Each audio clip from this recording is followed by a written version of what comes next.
This week, on a positive note, we're switching things up. What are you doing? Bienvenidos al lado positivo. It's Hispanic Heritage Month, and we're celebrating it all. Your story, your life. Los líderes. The change makers. Los dueños de negocios. And the future. Today, todas las noticias son buenas noticias.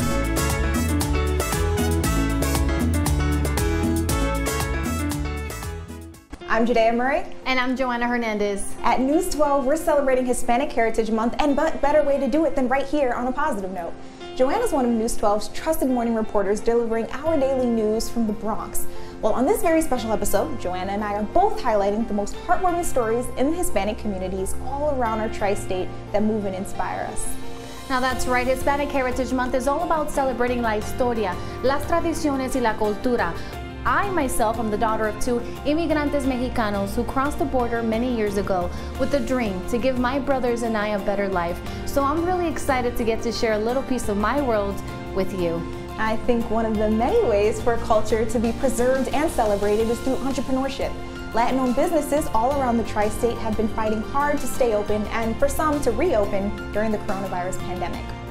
This is a good one. I agree. Tienes toda la razón. Take this empanada spot. On Long Island, for example, when things started to heat up, this restaurant owner refused to get out of the kitchen. Let's take a look.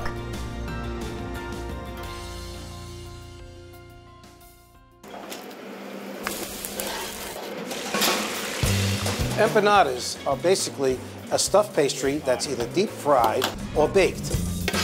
There's just about an endless amount of things you can put inside of an empanada. And Roy Pelez has tried just about all of them. Beef, chicken, roasted pork, chicken bacon ranch, we got barbecue chicken, we have shrimp with mango salsa, we have a beautiful vegan empanada. Roy opened Island Empanada back in 2011. Back then, it was the only empanada restaurant on Long Island. You could get an empanada maybe at a bodega or Spanish restaurant, but no places that just specialize in a variety of empanadas. And now there are 6 Island Empanada stores across the island, with 2 more coming in the next month. Your empanadas are the best on the island? Yes or no? Absolutely. It's all about what's known as a sofrito. Sofrito is a seasoning sauce that goes into our beef empanada, our chicken empanada, and our beans. Roy takes such pride in his empanadas and the special ingredients, he makes his employees sign a non-disclosure form. Can I know now? No. We take our empanada making extremely serious, and back in 2011, we were the only empanada restaurant on Long Island. Now we have competitors. And Roy knows what to do with competitors. He used to be captain of the Sachem ice hockey team, and he loves those colors. We did bring the colors of Sachem High School and my old hockey team to be the colors of Island Empanada. Did anybody know that? Not really. Nobody has known that, except for my daughters and my wife. And now the rest of Long Island. Absolutely. Judea, have you ever tried an empanada? Are you kidding me? When I first moved here, one of the very first things that my friends and I did was go to Empanada Mama in Manhattan, and I tried at least 10 different flavors. Aren't they so good? They are. That's what I love about New York City. You can find an empanada spot at any borough. Well, the next business we're highlighting is actually one that I got the opportunity to know pretty well. Casa Amadeo in the Bronx is the oldest Latino music store in New York City. And it's finally back open. The owner has written songs for some of the greatest Latin artists. Let's check it out. 3 months was the longest Miguel Amadeo was forced to shut down since he took over this music store in the 1970s. It was very hard for me because I have so many friends. Like many other businesses, Casa de Amadeo in Longwood had to close its doors when coronavirus was at its peak. I needed this. This is part of my life. This is the main part of my life right now. The oldest music shop in New York City is more than its vibrant walls. It's home to thousands of memories. And I try to keep my friends, you know. People like Hector Lavoe that recorded one of my biggest hits song was De Ti Depende, Bolero. Then you have Grand Combo over there. Every time they come to New York, they spend most of the time. With you? Right here. Amadeo, better known as Mike, has composed songs for some of the greatest Latin artists of all times, like Celia Cruz. Customers from all around the world have visited to feel the magic of this place. 30 years ago, I could not be here by myself because it was so busy. This store was selling thousands and thousands of dollars. In 3 months, I sell what I used to sell in 1 week before.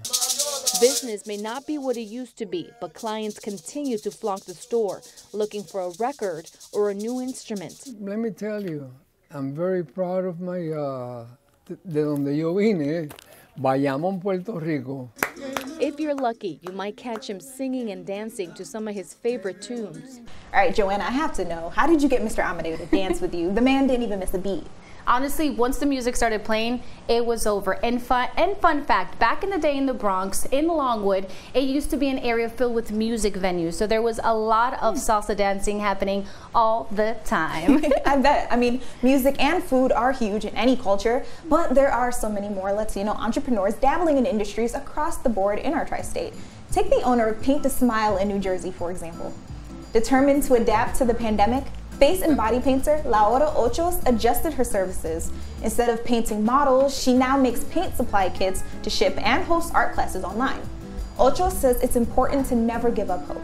Si Dios te dio la visión es porque Él te dio las herramientas para hacerlo realidad. Así que busca dentro de ti. And when the crisp fall air gets to be too much for you, take a trip to the Galapagos Islands with Tropic Glaze in Stamford, Connecticut. The ice cream and fresh fruit shop serves all sorts of sweet sabores of Ecuador. Yum! Owner Paola Ortega Sanchez owns a family business started by her grandfather, Marco. She even still uses his original recipes for the most authentic taste. These shops represent just a tiny portion of the minority-owned businesses around the tri-state that have kept our economy afloat. In fact, on September 28th, Newark, New Jersey's Mayor Baraka announced that the city would invest $10 million into its Black and Hispanic-owned businesses to close the racial wealth gap. He says it's a necessary step that's been long overdue. You know what that sound means. It's time for a feel-good fact. In Spanish, we call them Hechos Agradables. Maybe you know the big names in law today like Sonia Sotomayor, the first Latina Supreme Court justice who, as the story goes, saved Major League Baseball in the 90s. Or Alexandria Ocasio-Cortez, the firecracker lighting up Congress with her progressive ideas. By the way, both are Puerto Ricanas from the Bronx.